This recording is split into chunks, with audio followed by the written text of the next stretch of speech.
IVM.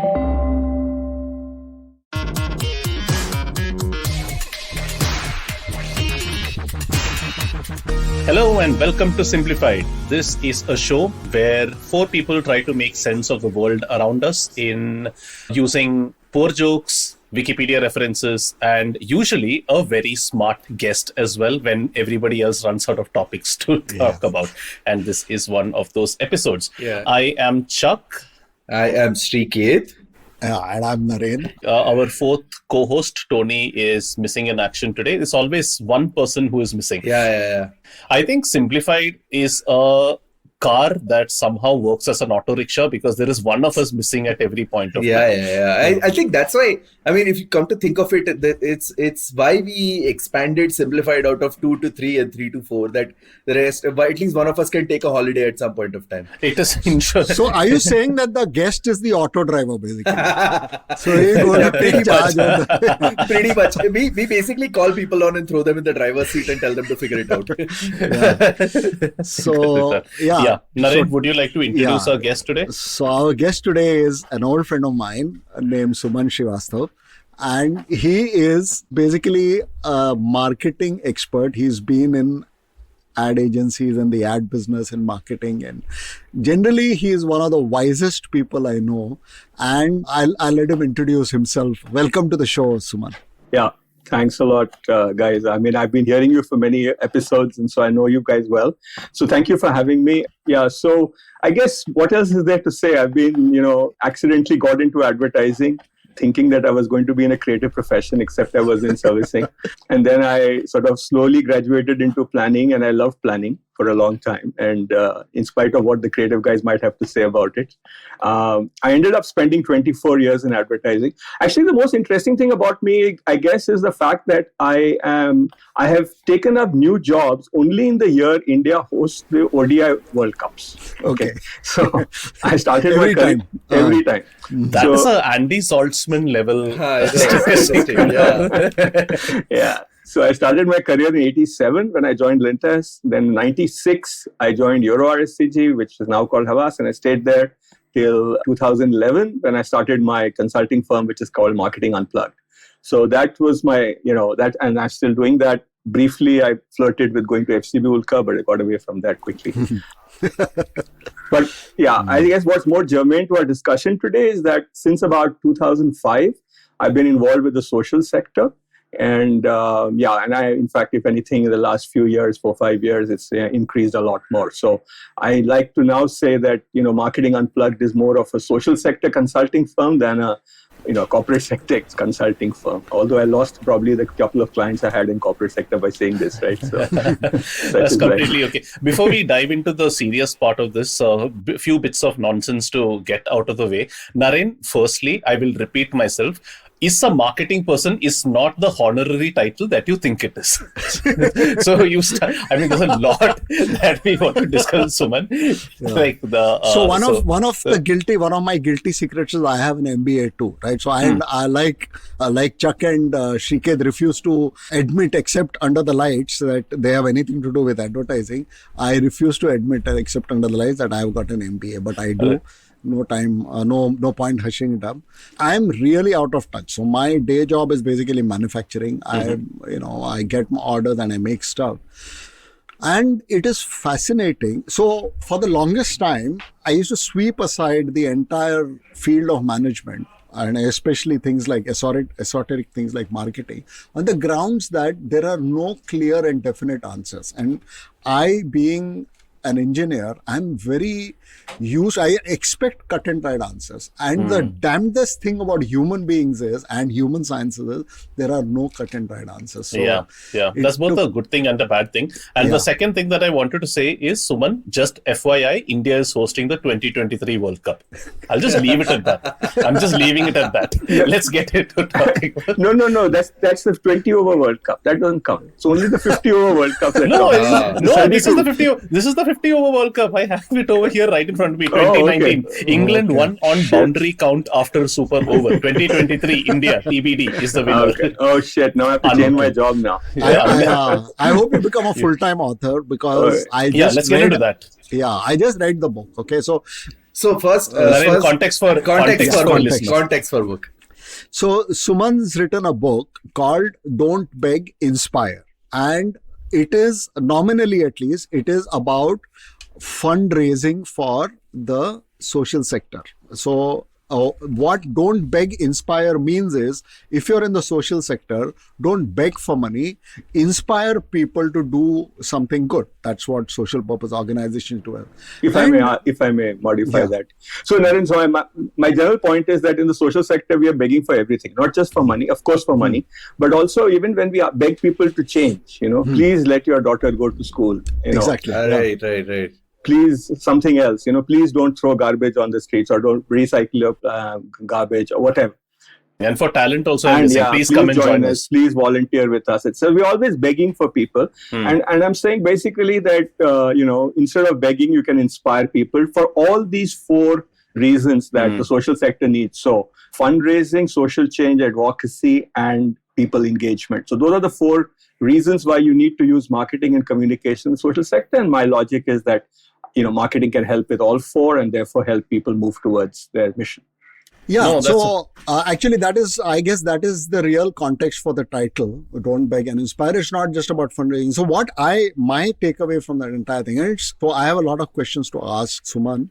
Even the way it's written very, very simply. So you really don't need to know any jargon, you really don't need to know anything about marketing. It flows on a very, very human experience level. And for all that it's written so simply, it is packed with a hell of a lot of wisdom, I realized. So I am marking it as at least 2 times read or 3 times read to really get, because there's a lot of stuff there which is very complex. You really need to think and understand. And we'll start off by asking Suman to tell us about, what inspired him to write the book, why he actually wrote it, and what broadly it covers. Yeah, so,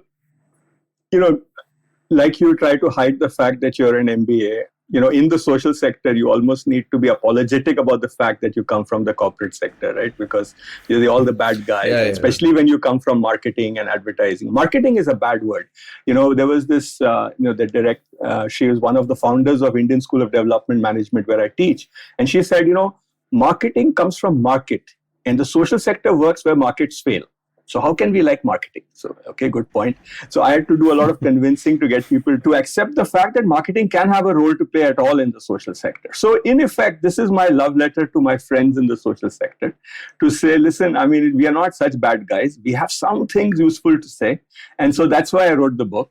And, I've been teaching this as a course for the last 5 years or so at ISDM. And I've done many workshops for other NGOs around the country.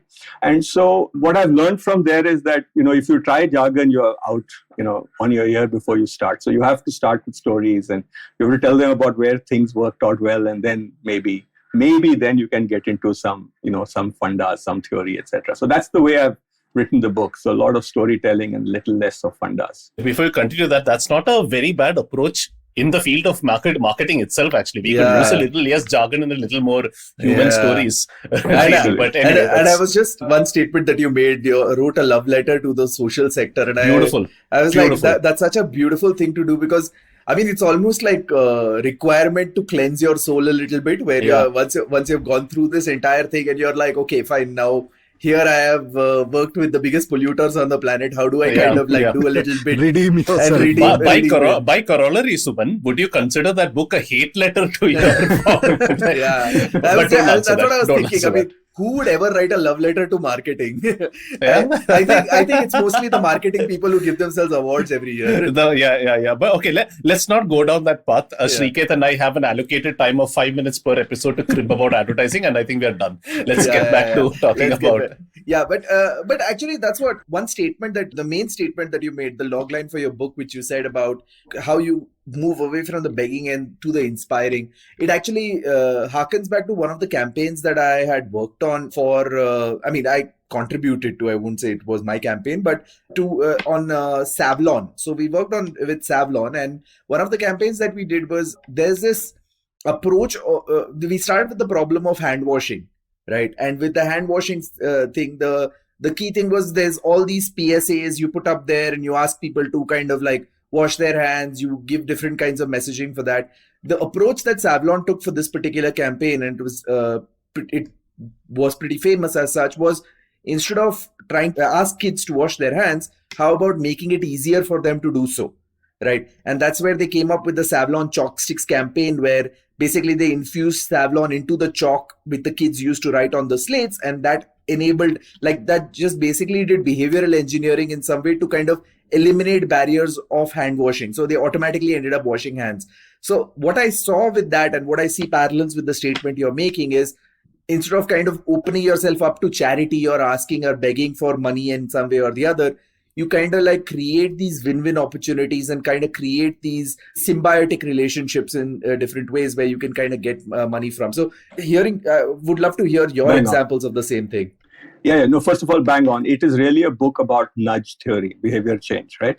And I'm using nudge theory to suggest how people can nudge people towards the kind of behaviors that they want to do and not just away from it. And the second point, as you said, win-win. In fact, one of the things I talk about is the 4-win strategy for fundraising, right? I mean, so 3 are obvious, right? So you want a donor, there's an NGO, and there is what you would probably call beneficiary, but in the social sector, we hate the word. So we say community that we are working with, because nobody's beneficiary. Beneficiary puts you on a pedestal and stuff. Right. Anyway, yeah. So let's say the community.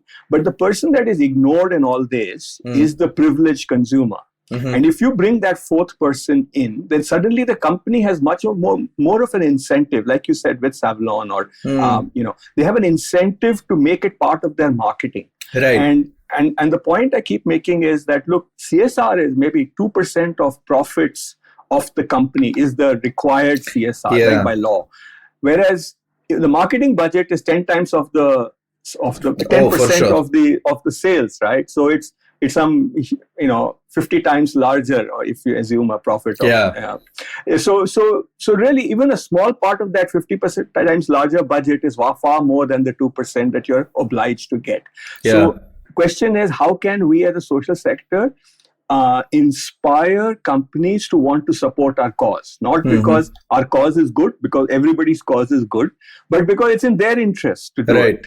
Yeah. And, again, we've seen this now with COVID, right? I mean, one of the reasons so many people put money behind COVID is because the linkages between the informal sector and the formal sector was so intense. People didn't realize it. Right. Yeah. I mean, for example, when you make textiles, there are half a dozen processes that are done by these tiny, they're not even small scale units, they're cottage, somebody's house, somebody's doing something, some dyeing, something else, which is required for that mill to operate again. Right. And so that's like job work. And when that person was out of work or basically fled Surat or whatever it is, the industry shut down. They didn't know how to operate. Yeah. Similarly, if you look at Pidilite, 90% of carpenters had not come back to work. Right. And so suddenly Pidilite cannot get back to work. Yeah. And so on. We can keep going with this, right? Yeah.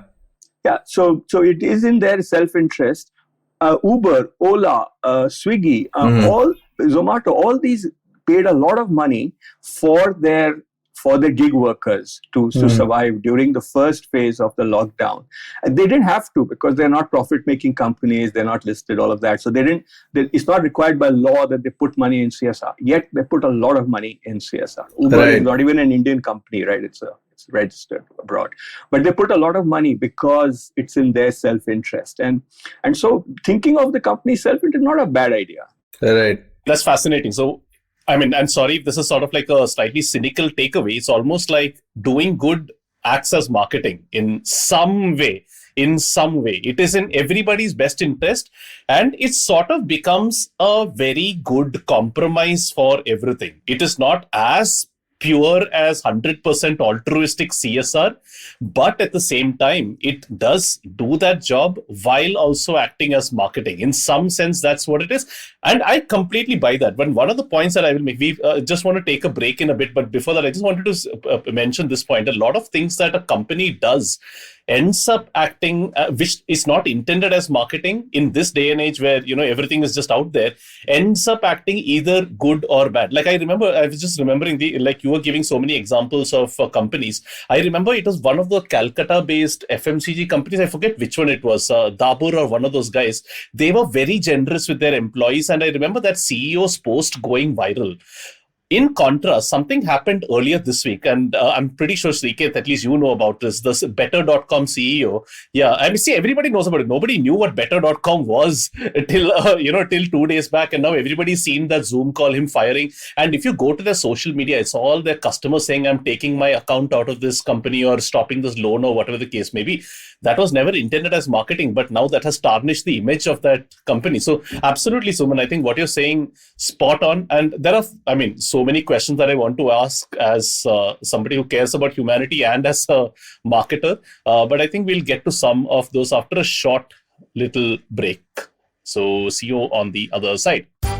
Come learn and experience the ABCDs of being queer with me, Shinetro, and me, Farhad, on our show, Gay BCD. The two of us take you through our stories and experiences of being gay men in the city of Mumbai and have candid and sometimes downright scandalous conversations about sexuality, gay culture, and everything in between. Catch new episodes of Gay BCD every Tuesday on the IBM Podcast website, app, or wherever you get all your podcasts from. Welcome back, guys. We are with Suman, and we are talking about the fascinating field of nudge theory and marketing and how it all connects with social causes and social purpose organizations. So just before the break, Chuck had a very interesting point. So Chuck, you want to talk about that, about how the actions that companies do don't they have marketing impacts even when they're really not connected with the core activity of the company. That's what he was saying. Yeah, I don't need to elaborate because you've already said it, and I will leave it to Suman to actually elaborate. No, absolutely. So first of all, there are tons of books on this whole subject of companies doing good for themselves. Actually, doing well by doing good becomes such a phrase, almost become like a cliche. But what I want to talk about is that, even in individual philanthropy, we keep saying that the reason for giving is not so much because you have pity or so whatever, but it's really for your own good. You feel so good about yourself. And this insight we had used to start the Dan Utsav campaign, right? I was still at the agency then, and Venkat, who's this amazing guy, one of the most amazing people I know, and he wanted to start, as he called it, a festival of giving. And he wanted, again, a nudge idea to say, there's festival for everything. Why isn't there a festival of giving? And can it nudge people into giving more regularly? And we came back and we called it the Joy of Giving Festival and said, this is the insight, is you give for yourself. And then that since then has become this gigantic festival. Somewhere along the way, we changed the name to Dan Utsav, but you still have the line, Dan Utsav, the Joy of Giving Week. And it happens every year from October 2nd to 8th. But and I've talked about that in the book as well. So again, the point is people give because they feel good about giving. Right. Just as companies will do good and, because they will do well for doing good. It doesn't have to be for philanthropic, for altruistic reasons, as Chuck was saying. Yeah. So a small branch I want to take up from there, Suman, which I'm sure you have thought about and possibly even mentioned, is it really charity or giving unless you talk about it, especially in the context of institutional giving? Like, so many people are praising McKinsey Scott right now, Jeff Bezos' ex-wife, because she very generously gives without publicizing it. On the other hand, you do have donors who will give money but also subtly demand that a college hall be named after them or something of that sort. So the point I'm really making is, yes, I get your point that giving makes you feel good even if you don't necessarily say, hey, see what a generous person I am or whatever it is. But how far do you subscribe to that theory? At least have you seen it? it's not, if you haven't spoken about it, then if there is no press release, then there was no CSR done, or something. Especially because you're tying it all back to marketing. So there's this wonderful debate, right? I mean, everybody debates this whole point that you just raised. I mean, is it giving? I mean, if it is publicized, is it giving at all? Is it philanthropy, etc.? I think my point, and it's not just my point, like if you hear this TED talk by a wonderful guy called Dan Pallota, and he talks about this. I mean, the point is, how will you raise money better than this? Do you have an alternative strategy, right? So here's like Bono. Bono has raised something like $1 billion for AIDS in Africa, okay? Or, the breast cancer, Nancy Corman Foundation has raised Susan Corman. Susan Corman, sorry. Nancy Brinker, she ran it. So anyway, she ran it. Yeah. So they've raised $1.5 billion. Now the point is, they raised $1.5 billion or $1 billion. Do you have a strategy that will raise more than that? And so what if in the process, some companies got to sell a few more iPhones or a few more, T-shirts or bottles or whatever? It doesn't matter. I mean, it is good for us and so on. And so they're not taking money from tobacco companies, maybe. So you've got to say that, okay, if tobacco, then it's cancerous. But, otherwise, I think that, and ultimately it's about saying, boss, how are you deploying this? Also, I keep saying, what is the cost of raising money? Because sometimes these so-called fundraising events that, I shall not name a charity, but these are international charities. 80% of the money that you give to them goes on their overheads. Yeah, I know one such. Yeah, I know one such international charity. And even otherwise, 50% is quite common. Whereas some of these events like Bono, etc., they are at 30% and less cost of raising money. And I'm saying that's an investment. And Dan Pallota's TED Talk is, I think, a required listening for everybody who wants to work with the social sector. Yeah. Because we'll link to it. You're talking about the way we think about charity is dead wrong, right? Yeah. Yeah. Because, he says that all the things that we applaud Silicon Valley for, if a social sector CEO did that, we'll kill him.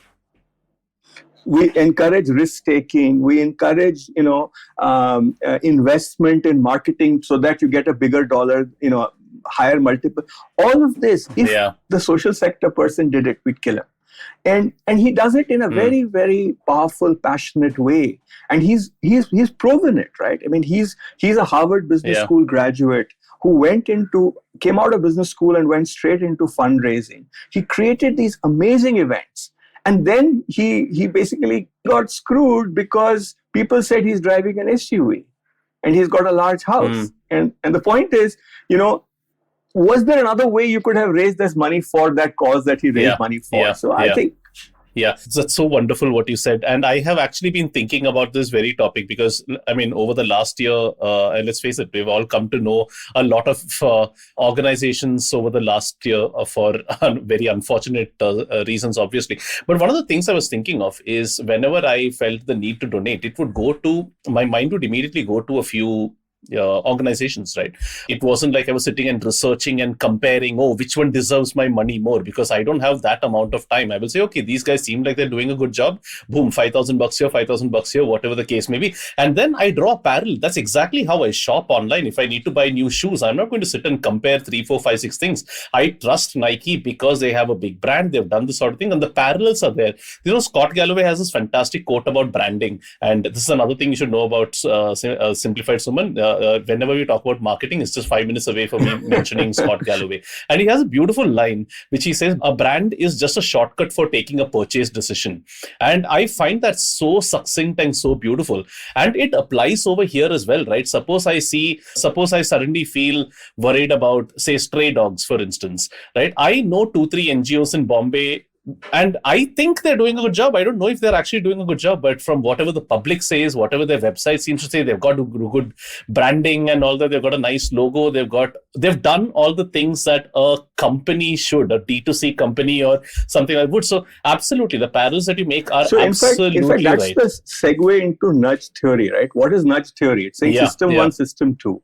System 1 is your automatic part of your brain that helps you to take decisions automatically, right? I mean, something is hot, you pull your hand away, some noise, you start. I mean, these are just automatic things that happen. System 2 is the small part of your brain that's actually the lazy part. It's the part that uses too much energy and which you only bring in when it's absolutely essential to do so. And the whole idea is habits happen because of system 1 thinking. So how can I make philanthropy, or how can I make good things, whether it's environmentally good or anyway good in, like you said, good to animals or whatever it is, how can I make it part of your system 1 behavior and thereby create social change, thereby create advocacy, thereby create fundraising? So that's really the essence of what I'm trying to do. And you're absolutely right. That is where branding comes in, because branding gets into system. Suman's book has a lot of nice. So one very nice metaphor that he used was likening system 1 to an elephant and system 2 a mouth sitting on the elephant. So the elephant pretty much goes wherever it lies. The mouth can influence it sometimes and oftentimes not. So you can. And if you really know your elephant well, you know pretty much where it's going to go. So if you're able to guide that elephant down the path you actually want to go, and you as a mouth are going to have a much easier time. Yeah. And that one thing I like about all this behavioral economics is it's just entirely empirical, right? So you just have studies and studies and studies. So one group was given some 10 choices, and another group was given 50 choices, something like that. And the people who got a larger choices actually weren't able to make decisions. They were paralyzed. Right, yeah. Yeah, so that is also, there's a lot of really amazing stuff. This actually comes back to me where there was this marketing person I was speaking to from one of my client sites who was talking to me, where he said this was obviously client unplugged effectively, where after a couple of drinks, the client starts talking truth. And so this client pretty much told me that, like, especially when it comes to Asia, and this is true of like CSR in Asia, where he was like, so all those marketing and CSR initiatives, there's all that innovation that happens in the West. So he kind of likened the marketing landscape to an animal farm. And he said in an animal farm, the West is the stallion, right? It gets to ride and it gets to like show itself off and all that stuff. Asia, in terms of the CSR of marketing and all that stuff, is the donkey, right? They do what is required over here, and it's required to show results all the time, right? And so when marketing people are required to kind of like put their money out there, they're looking at, okay, what is that real win-win that I can get? What is the bang for the buck that I can get? And therefore, it becomes even more critically important for this to happen in Asia. And what I see as the result of most of the CSR work happening is, along with it being not really being thought through, it's very, very lazy, right? It's what is that easiest, because they're always looking at it as 2% of my budget. Where do I throw it at with the least amount of, how do I give it 2% of my thought and like leave it there? But especially speaking from the marketing side, and again, the CSR side obviously needs to be about what is the win for the community as such. But from the marketing side, the lazy marketing doesn't just not help the community, but also barely produces results for the brand. So there is that, like you said, that system 1 thinking, and also a little amount of hard work and actually trying to find that win-win is critically important here. But I want to just expand on what Naren just spoke about, this elephant. So actually, this was a model developed by a guy called Jonathan Haidt. And so he spoke about the elephant, the rider, and the path. And so essentially, when you're trying to change behavior, for instance, you're saying you're here, you want the elephant to go to a certain place. And so there are 3 parts. The elephant has to want to go. The rider can influence the elephant, but doesn't have that much of a say, because the elephant can ignore the rider pretty much. And the path, if you can make it easier, if there is a hurdle, the elephant will say, won't bother. Or if he gets distracted by something, he might just go off on the side, etc. So it's really about that. And, a lot of behavior change is about removing obstacles in the path. And in social sector as well. I mean, who thought that one good way to get girls to go to school is to build a toilet in the school? I mean, that was such a hard thing, because the girl can't go there. How does she go to school, especially as she reaches puberty and so on? And, those little things. I mean, in Bihar, the chief minister gave a cycle to girls in secondary school. I mean, that has created fundamental, basic changes to girls over there, in gender equality, all kinds of things, education, even involvement in civic issues, etc. Because suddenly transport gives them freedom, and that freedom results in. So the point is, we focus too much on the motivation part, this business of let us inspire. But actually, if you remove some obstacles in the path, make it easier, people will create change. And so that's one of the big takeaways of how to use nudge theory for social change. That's fascinating. I always thought of marketing as just finding obstacles and figuring out creative ways to remove them is pretty much what you're saying. So let's take another break at around this point of time, and we'll come back and we'll talk a little more about this and your book. If you love cricket, listen up. The Edges and Sledges Cricket Podcast is here for you. Hosted by DJ, Varun, and me, Ashwin, we bring a fun, fresh fan's point of view to talking all things cricket. Sometimes it's just the three of us, sometimes we have guests, including current and former international cricketers. For new episodes every week, check out the Edges and Sledges Cricket Podcast on the IVM app, website, or wherever you get your podcasts. Welcome back. We are in conversation with Mr. Suman Srivastava, and he's the author of Don't Beg, full stop, inspire, full stop. We spoke a bit about the nudge techniques, about how to kind of make giving a more organic, a more helpful, a more symbiotic process. But let's talk a bit about the process of writing itself. So Suman, you, as you mentioned, you've been a marketer through and through. You've been working in advertising for most of your career. Firstly, how did the thought of writing the book come about? And tell us a bit about the process of your writing. And to phrase that a slightly different way, how did it feel writing non-fiction for the first time? By the way, it's not my first time, it's my second, because I wrote a book earlier which is called Marketing Unplugged. But, for one thing, I must give a lot of credit to, a mutual friend, Naren's friend, Amit Verma, because I was part of the first cohort that did the writing course with Amit.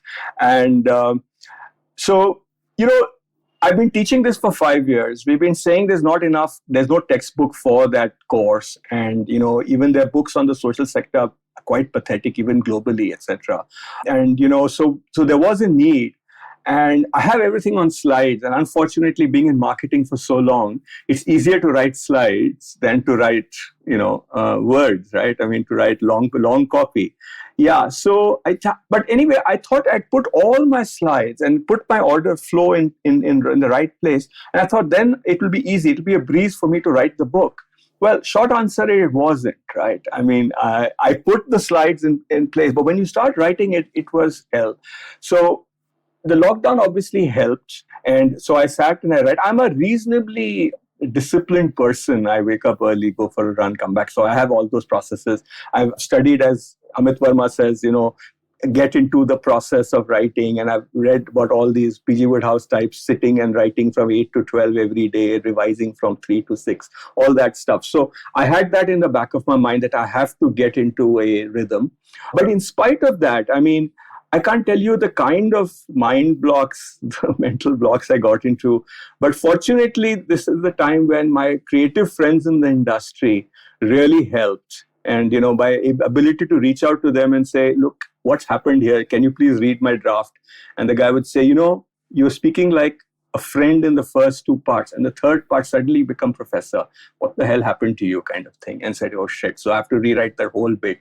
And so large chunks of it had to be rewritten. And, I had my first draft ready on the 1st of August, 2020.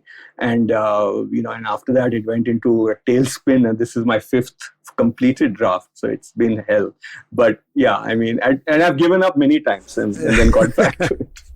No, one thing is what I liked about the book is the structure. Okay, so most books, at least when you're studying engineering or any technical subject, they lay out the theory first, okay, and then the application. So first you just go into the theory, you look at the principles, and then and Suman's book is exactly the other way around. He just starts off with a whole lot of stories, and they are different stories from different aspects of marketing. Is not necessarily just social. And then once you got into, and they're very easy to read stories. They're very short stories. They're typically, I don't know, few hundred words, couple of hundred words, not more than that.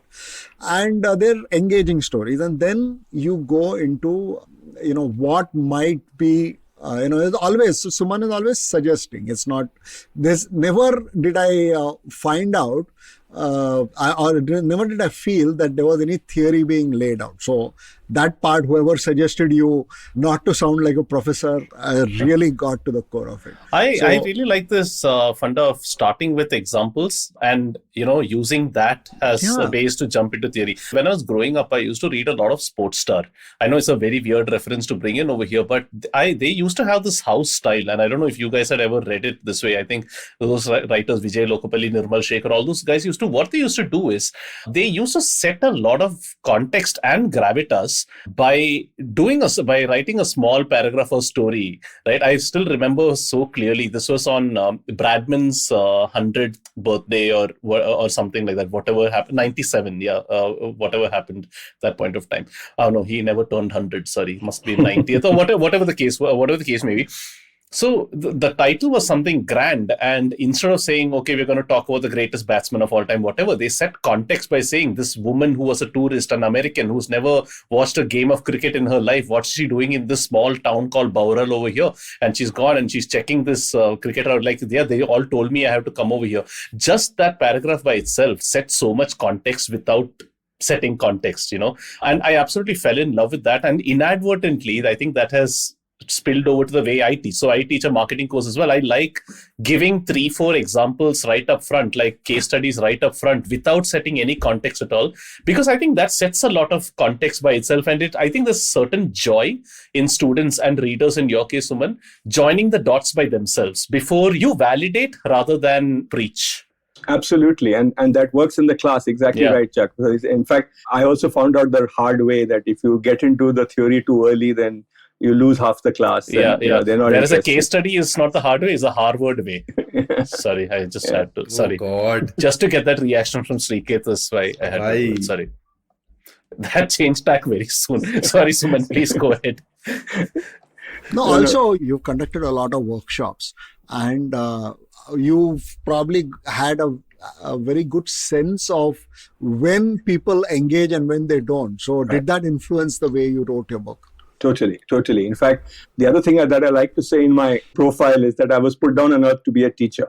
I mean, I accidentally got into advertising, but I should have been a teacher. I would have been a terrible academic. I'm not a researcher, but I'm a teacher, and I can, So I would find that, right? I mean, people glazing over, people thinking segmentation is such a bad idea, especially in the social sector, because we want to help everyone. How can you segment? No. I'm not saying we're going to ignore some people, but the way we approach one group may be different from the way we approach the other, and so on. So a lot of it, a lot of my rough edges, shall we say, got ironed out by students over the years, and that's what I've acknowledged in the book itself, that it's because of my students and because of all the people I've worked with that I've learned. And just on that short chapter thing, I wanted to be like, again, short attention span, that kind of stuff. Although Amit Verma said everybody can listen to 4-hour podcast, which we all do, I guess. But the fact is that, you just want to make the point and move on. You don't have to labor it. And I think when I wrote my previous book, I thought my chapter length had to be a certain length. And I found I put a lot of padding in it. And so I decided to make this as terse as I could get. And, again, my writer coach, not Amit, the other guy who helped me sort it out, he told me he really liked that. He said the fact that you're not wasting words is a good thing. So I found it very easy to read. I practically read it at one sitting. I read that entire book at one sitting. And I also realized that it needs a couple of more reads because the concepts are subtle. They're subtle. You understand, but it really doesn't penetrate. No, some of them don't, and you probably need to meditate on it for a little while. And I guess that's what happens in a workshop when you introduce, and you try to do as much of that as possible in the book format as well. Right. Which works. I think it's very interesting. Yeah. So Suman, one question I have. So you are a practitioner who has written, and I'm assuming that you're going to continue being a practitioner. Has the process of writing this book or the findings or whatever it is that going to change your approach in any way, or do you find like your worldview with respect to the field, be it marketing or the social sector or the marketing of the social sector, has changed in some way through the process of writing the book? Yeah, I mean, yes to both, right? I mean, I think that, Somerset Maugham said in Razor's Edge that you don't know what you know until you've written it down and seen it published. Beautiful. In some ways, that's the reason for writing the book. I mean, especially things like nudge theory, etc. There's so much happening. There's so much I'm reading, and it's like it goes in my head, and then I'm trying to say, okay, but how does one apply this? And actually, the book is an attempt to put that down. Having put it down, it sort of solidifies a lot of things, clarifies a lot of things. So that's the good part. I'm pretty sure that in a year or two from now, I'm going to look back and cringe at it. I cringe at my previous book, by the way. Let me just say it in public, right? I looked at Marketing Unplugged, written 5 years ago, and I'm like, who wrote that book? It's such a terrible... I mean, at that time, I was okay with it. So I guess this is, you just learn, and then you learn some more. And I guess the fact that you've written it down helps you, sort of frees you up to learn some new stuff. Yeah. Naren and I feel the same about episode 1 of Simplified. I assure you. But I think we have similar feelings about 5 episodes ago. I don't think you're being fair to yourself in that, because the book is... I thought you were talking to me, by the way. The book is basically about things that that are in the process of being discovered about the human behavior, and what you've done mostly is lay down the fact as discovered and how you think it might be applied, but it's for the reader to apply it as he or she might want to. So I have been thinking about it in my own context, in my dry, drab manufacturing context on the shop floor, getting people. So there are things I want people to do on the shop floor, cleanliness, housekeeping, and I am constantly with a whip on them. So it's made 2 hourly. Every 2 hours we have an inspection to see if the shop floor is clean. And after reading the book, I was wondering, what the hell am I doing? I should be applying I should be incentivizing it in some way, making it fun, gamify something.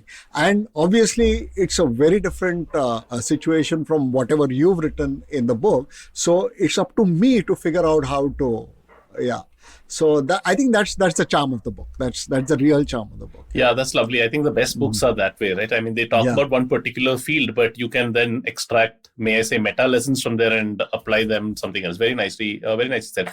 So it seems like they are just circling back to the subject of the book itself. It's the very practical approach to marketing rather than a very ideal way of, a very idealistic way of how CSR should be or how NGOs should be marketed. But given the realities of the world, capitalism, incentives, all that, this seems to be a playbook for that kind of situation, and that almost makes me feel like other fields could use this as well. Like rather than the idealistic NYT opinion on how the Middle East should happen, like we could use a little bit more practical foreign policy, which makes compromises here and there. It may not be the best approach, but given the situation that we are in right now, something like that would work. Is that something that you thought of? Was practicality something that you wanted to write, and indeed your own approach to this whole thing from a practitioner?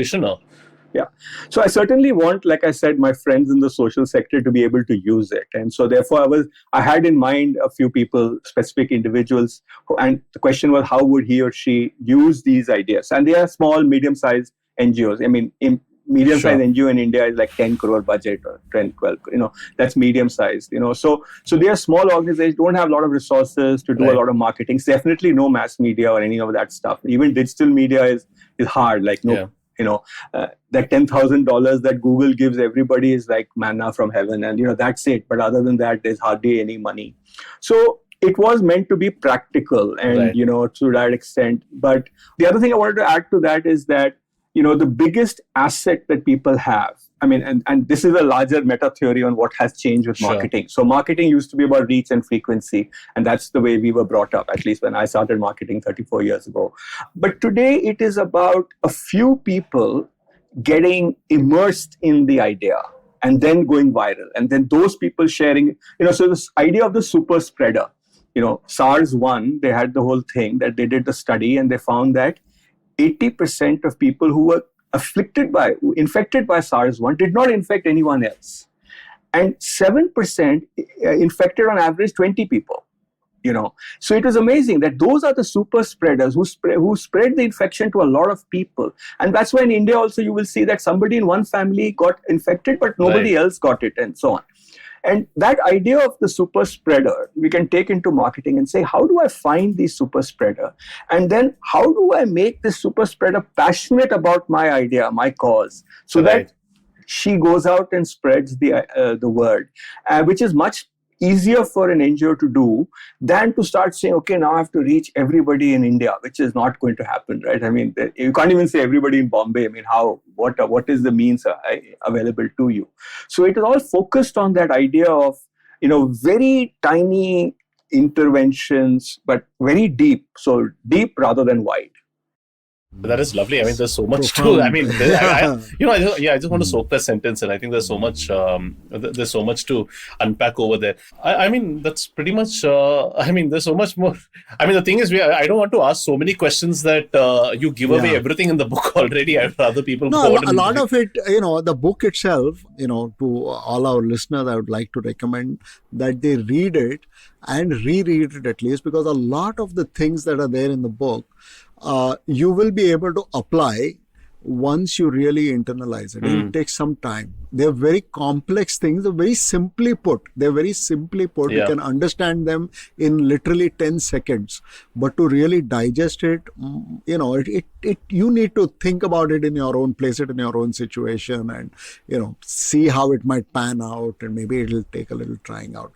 That's one. What I wanted to ask Suman was, since you've been in the social sector for a fairly long time now, we have this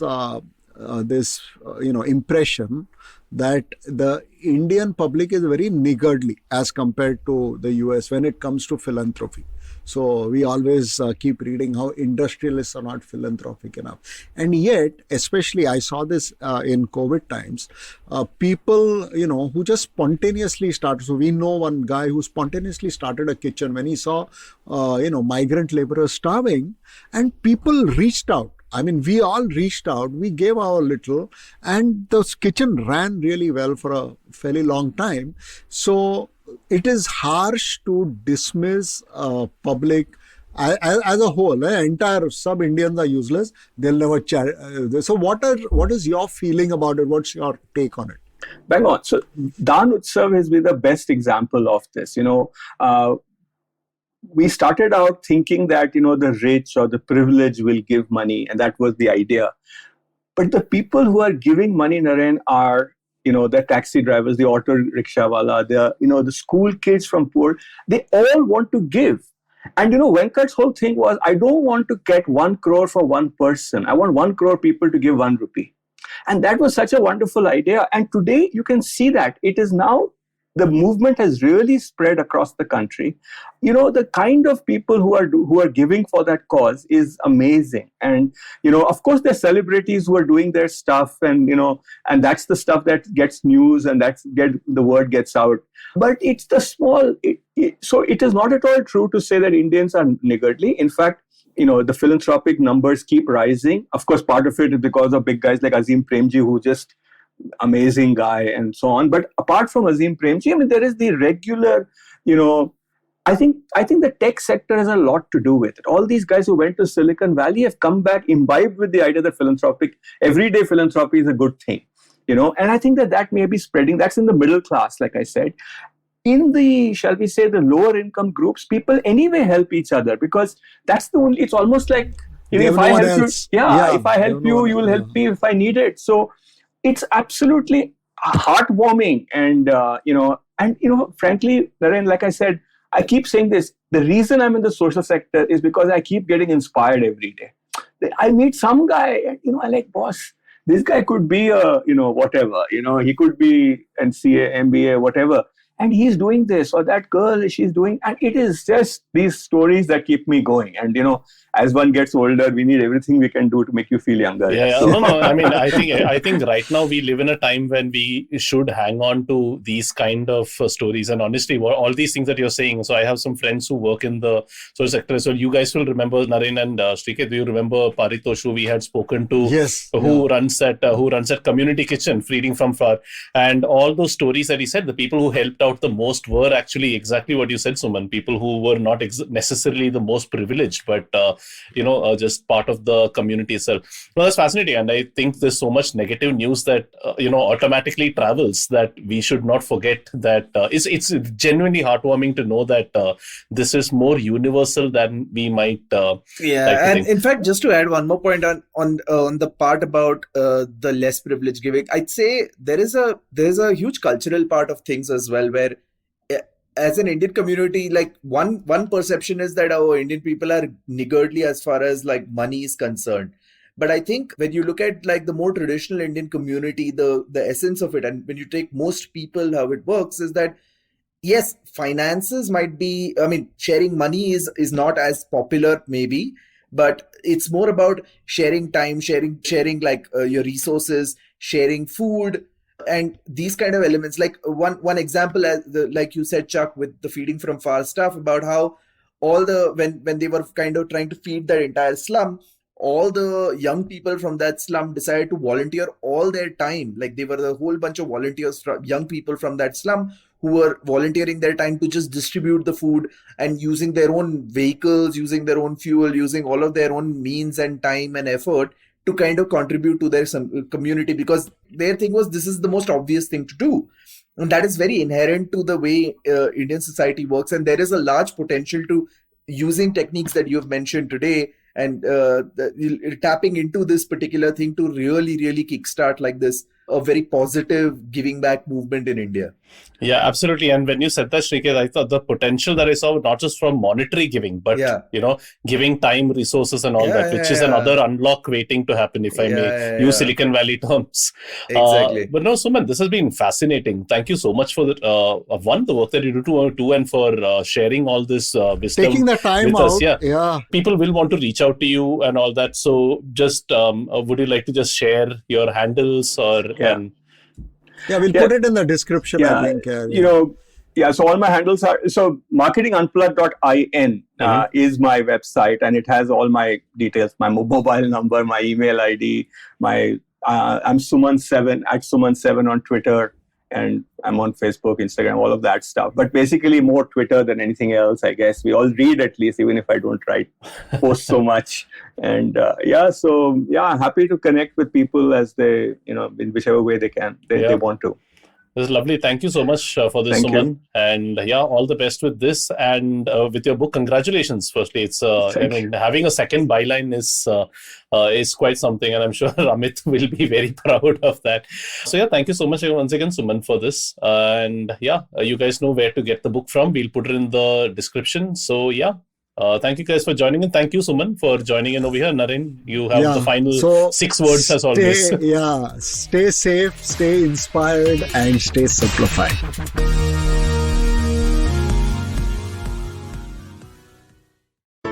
Hey everybody, it's been another great week on the IVM Podcast Network. On Cyrus Says, Cyrus is joined by Ganesh Ramani. He's the managing director at Mars Pet Care India. They discuss pet ownership and pet homelessness and an AI-driven pet lost and found app.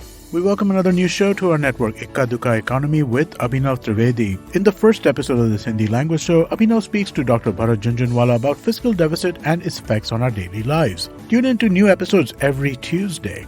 On All Things Policy, the folks from Takshashila Institute discuss the lack of support for India's police personnel. On Tere Mere Raste, Keshav introduces us to Chandrabhaga Beach. On The Wire Talks, Anushka Jain, lawyer and policy researcher, talks to Siddharth. They discuss the dangers of facial recognition and why her organization started the campaign Ban the Scan. And on Marathi Kirkitun, Dr. Rajiv and Manik Deshmukh explore the evergreen poetry of the late poet Mangesh Patgaonkar. Do follow us on social media. We're IVM Podcast on Twitter, Facebook, Instagram, and LinkedIn. Also, do remember, go check out our website, ivmpodcast.com/YouTube, to get a list of all of our YouTube channels. And remember, if you're enjoying this show or any of our other shows for that matter, please do tell a friend.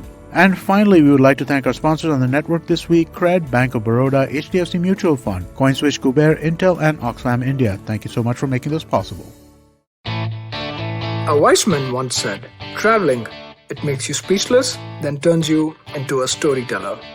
Well, listen to such travel stories and experiences exploring India on the Musafir Stories with us, Saif and Faiza. Catch us on the IVM website, app, or wherever you get your podcasts from.